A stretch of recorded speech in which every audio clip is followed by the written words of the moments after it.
Today I'm going to make a video on how to make a sectional pot, but make it so that you make the bottom section one day, let it stiffen up, and then add a top to it like the next day. So you can see a few of these pieces behind me here that I've done that to. These were about 4 pounds in the bottom and maybe 1.5 pounds in the top.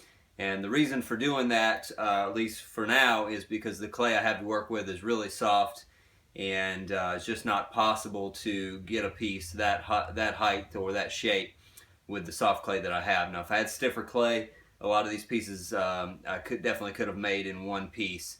But just learning to work with what I have, that was something I've learned. I've known several other people to make pieces like this. Now, you've seen me in previous videos where I would make a bottom section and then put the top section on it right when it's wet, and that is definitely a great thing to do, but you have to have a little bit stiffer clay to even do that. So I'm going to start out, well, this will be about 6 pounds or so that I'll make this bottom section out of. There'll be a pause, but really in real life it'll be about 24 hours later. I'll make the second part of the video where I come back and add the top section or the neck onto the vase. So I'll talk a little bit as I'm doing this and explain what I'm doing, but for now I'm going to center this in 2 different pieces, mainly because I just wedged it in 2 different sections. I didn't feel like wedging 6 pounds all at one time. So, and you've seen in previous videos also where that I've centered a larger clay ball in smaller sections. So that's really helpful if you're not used to centering large amounts of clay. If 2 or 3 pounds is your limit, then center 2 or 3 pounds and then throw another 2 or 3 pounds on top of it, and you'll find it's a lot easier to center a larger amount of clay if you do it a little bit at a time. If you saw the recent video I posted about the big platter that I made, of course I had to center that in I guess it was 5 or 6 different pieces. Just made it easier on myself to center it that way than throwing 28 pounds on the wheel and try to center that all in one time.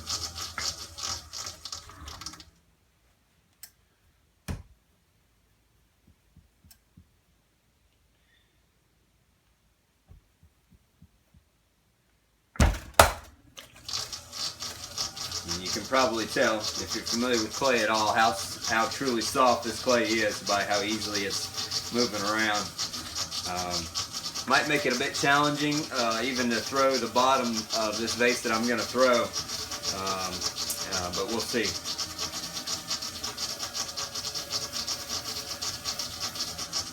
And one thing about making a piece this way is that you really kind of have to have a little bit of an idea of what shape you want the whole piece to have when you make it, because you have to make basically like the bottom 2/3 of the vase, and you won't be able to change that shape when you go to put the top on it. You can manipulate it very little, just because you've let it stiffen up for a day or so that it can handle the weight of putting another piece on top of it. So you really have to kind of have in mind the shape that you can work with the next day. You may not have the final shape in mind, but you gotta make a shape that you can work with, adding another section on top of it. So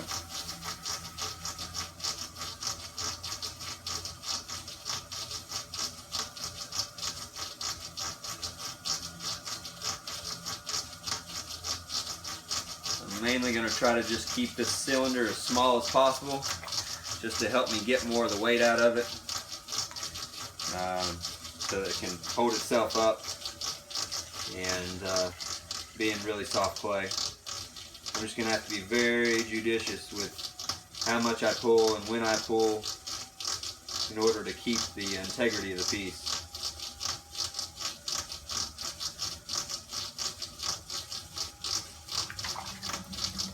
And make sure that I don't get too much water staying on the inside, because that'll soak up even more and make it even more weak in the bottom.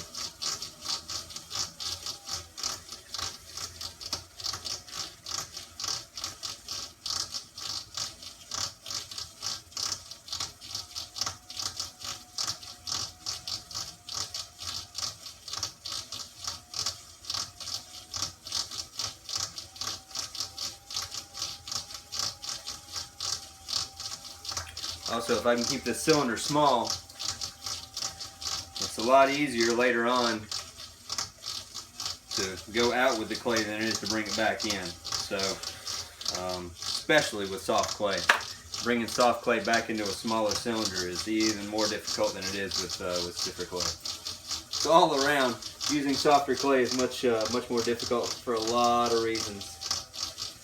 There are very few pieces that I make that I want really soft clay for, which I would classify this clay as really soft. So,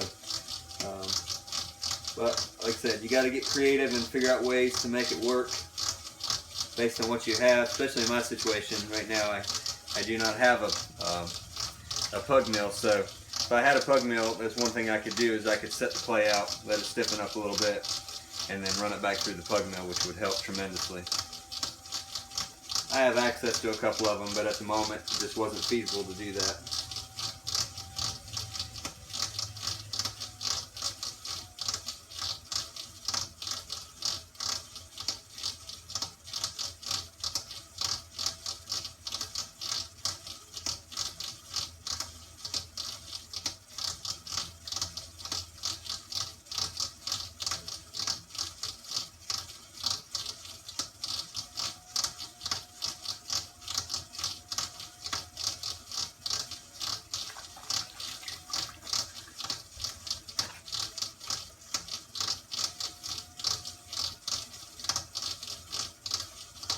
Just going to go in here and try to straighten this up a little bit with my rib. I'm going to do one final pull. But I want to try to, as I said, try to keep the integrity of this cylinder as good as I can so that I can get the most clay out of it possible.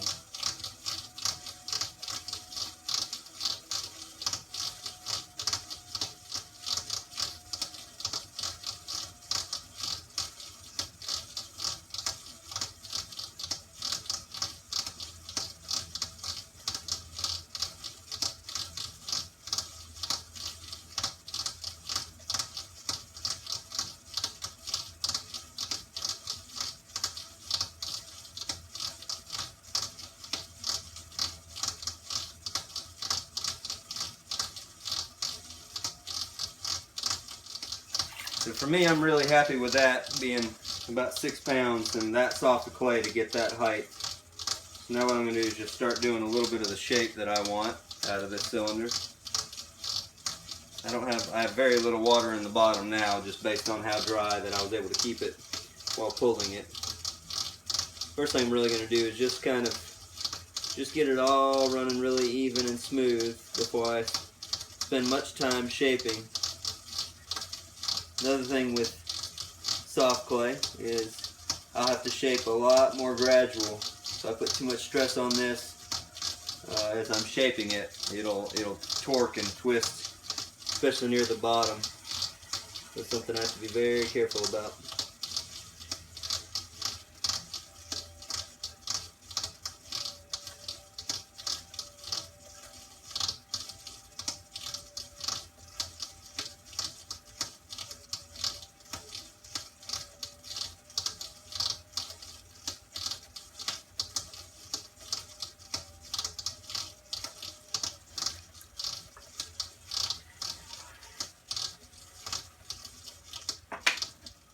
A little bit more water building up in the bottom, so I'm going to go ahead and clean that out.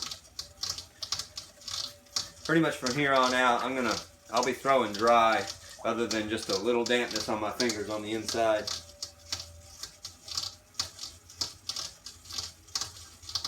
Really, the only way to shape something this soft would be to do that. A lot of times with a piece like, well, with a lot of pieces I make, I'll shape down as you just saw me do right there. Instead of going up, a lot of times you get close to the top and I want to shape this up here. I actually find it's good. It's kind of like I'm working with gravity than against it. If I push out and then down, I'm not trying to pull that piece up. It kind of acts like it's working with gravity and help to shape the top of the piece and match it to the shape I've already started at the bottom. And sometimes I'll shape a little bit more than I need at the top and then come back and match it with a shape from the bottom.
I'm extremely happy with the size and shape I got out of that clay ball being that soft, just from my experience. Another thing that I do is that all of my pieces that I throw them on bats that go on the pinhole on bat pins, and so I have one bat pin marked with an X on my wheel head, and so what I'll do is I'll find that mark on my wheel head, and then I'll take a little bit of clay, and I'm actually going to put a little dab of clay at that bat pin hole on the bat, so that as I take this piece off and set it aside, when I come to put it back on my wheel tomorrow, when I go to put the top on, I can actually put it on the wheel the way it came off, and that will help with the piece going back on the same way, because you know, the bat pins are centered with the wheel, but the bat holes in the bat may not be centered perfectly, and so that will allow me to get the piece back on the wheel and have it be perfectly centered when I go to put the top on it. So there'll be a short break for you, but about a 24-hour period for me, where I'll come back and then I'll put a top on that vase, and we'll go from there. All right, we'll see you soon. All right, so here we are going to make the top section for this vase here, and one of the first things I have to do is take my calipers and measure about a ½ inch from each side of the opening. You can see here I'm not measuring a tight measurement there. I'm about a ½ inch from each side, and you'll see why here when I make this next section. But you can see there's the bottom I made yesterday. I made several. There's one there that I already put together just a few minutes ago, and so I've got about 2 pounds of clay that I'm going to put on top of this. So let me get the camera set up, and we'll throw that and add it on the top, and we'll go from there. All right, so I have probably between 1.5 pounds and 2 pounds here that I'm going to add as the top section to that vase. And what we're going to do is I'm actually going to throw this piece upside down and add it to the top of that. I throw it upside down so that I can measure, and also I'll show you how I shape the top of this so that it fits with how to join it to the top of that bottom that I made yesterday.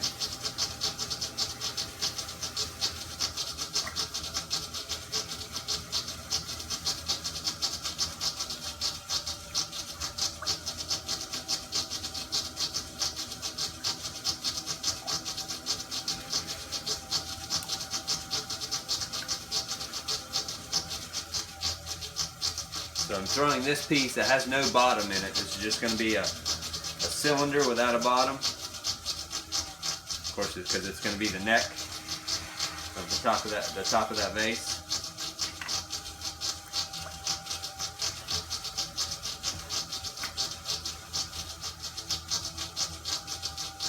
When I pull this up, I'm going to leave a good amount of clay at the top, and you'll see why here in just a second.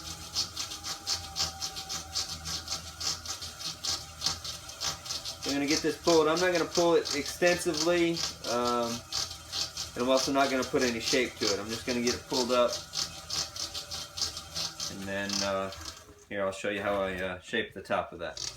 Alright, I shaped the top of this by pushing my finger down in the middle of that thickness that I left at the top there to kind of make a little valley or make a little groove in there. And I'm going to use the measurement that I just took on top of that vase. I'm actually going to measure the inside of this. So you can see I got to pull that in quite a bit. And I want that measurement to match up with the inside lip here. Pretty close. A little bit farther. And now you can see why I measured in on the top of that vase. Because I want this right here, this groove here to fold over the inside and the outside of the lip of the bottom that I made yesterday, or the bottom piece that I made. It's going to fit over the top lip of that bottom piece that I made yesterday. Alright, so now that I got that,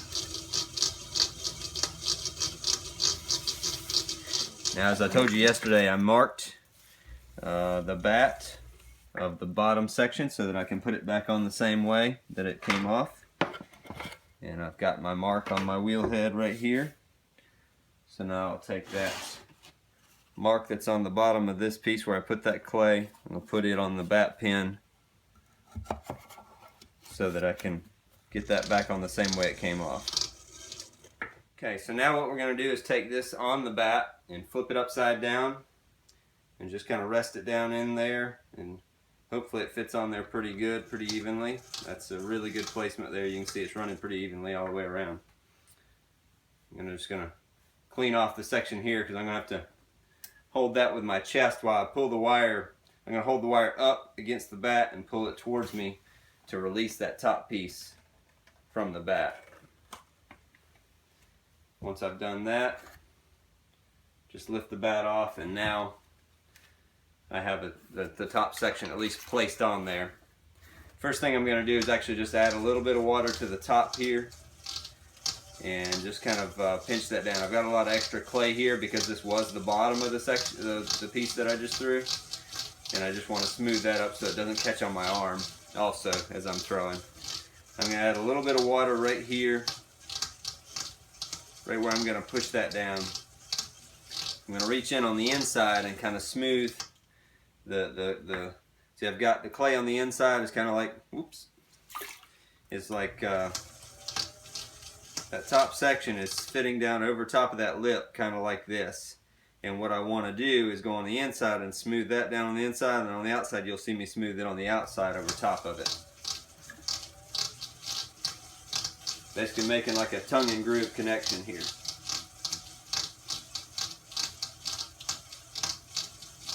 So now I'm just taking that clay on the outside and just gradually shaping it down until it meets up with the bottom section in a kind of a smooth fashion. I'll take my rib here and smooth that out a little bit more.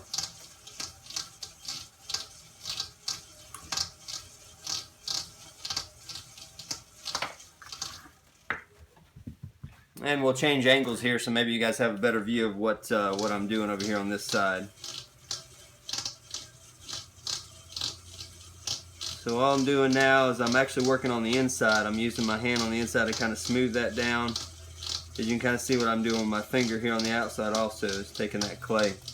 Smooth it down, then I'm going to take my rib and try to get an even transition between the bottom, which is stiffened up quite a bit, and that top soft piece that I just put on.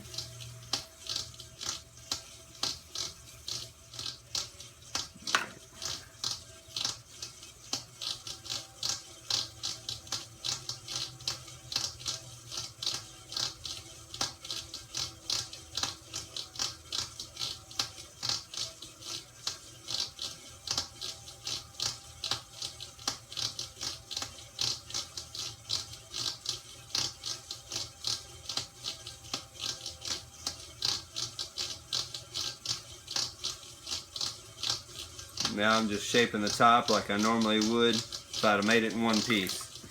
Just adding a little bit of water just to the top here. The tricky part will be when I go to finish the shape off at the top is to make sure the transition between the bottom and this neck is kind of fluid.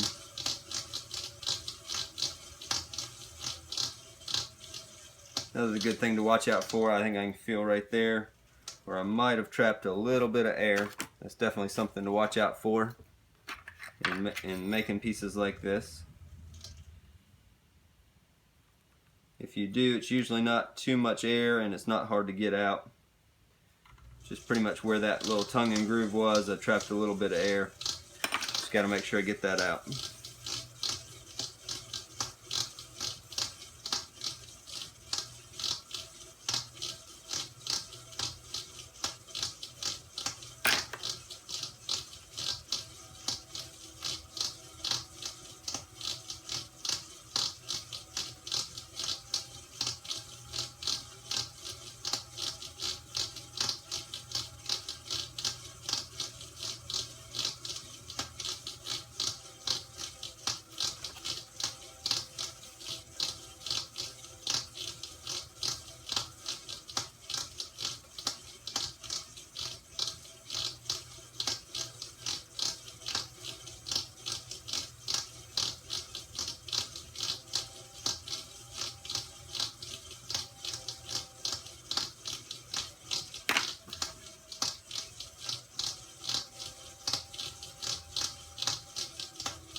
even with doing it this way, you have to be careful. I had a little weak spot there starting to come up just from adding too much water to this top, because the clay I'm adding to the top is pretty soft, kind of like the bottom was. So I had to go back in and work that out and get that weak spot out as best I could.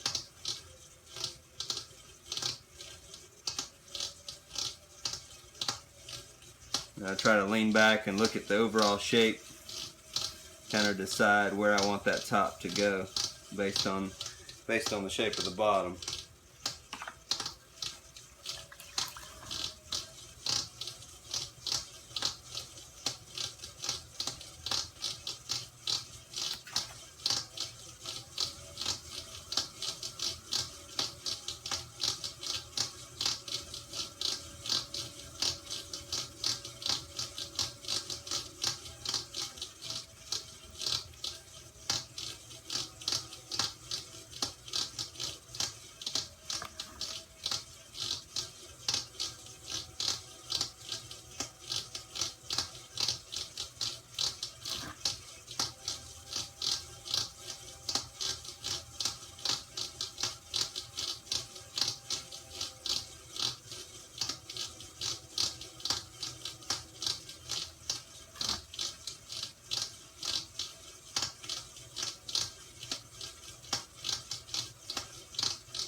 Alright, I believe we'll stop there, and then I'll decide a little bit later if I want to come back and add any handles or not to that piece, based on how I think it looks as I step back and look at it a little bit more. But as you can see, we, like I said, made the bottom piece up to around here yesterday, let it set up. This morning, or actually last night, I covered it up just to make sure that it didn't get too dry, but then I had to uncover it again this morning, let it stiffen up some more, come back and made that top section out of about 1.5 pounds to 2 pounds, and then added that to the top. And so we ended up with a decent sized vase out of 7.5-ish pounds, even with soft clay. So that's like I said, I would much rather make that out of one piece, but dealing with the soft clay that I am right now, it's just one way that I can get around that, and you can too. So give it a shot, and I'd love to see what you come up with. So, all right, hope that helps, and we'll see you next time.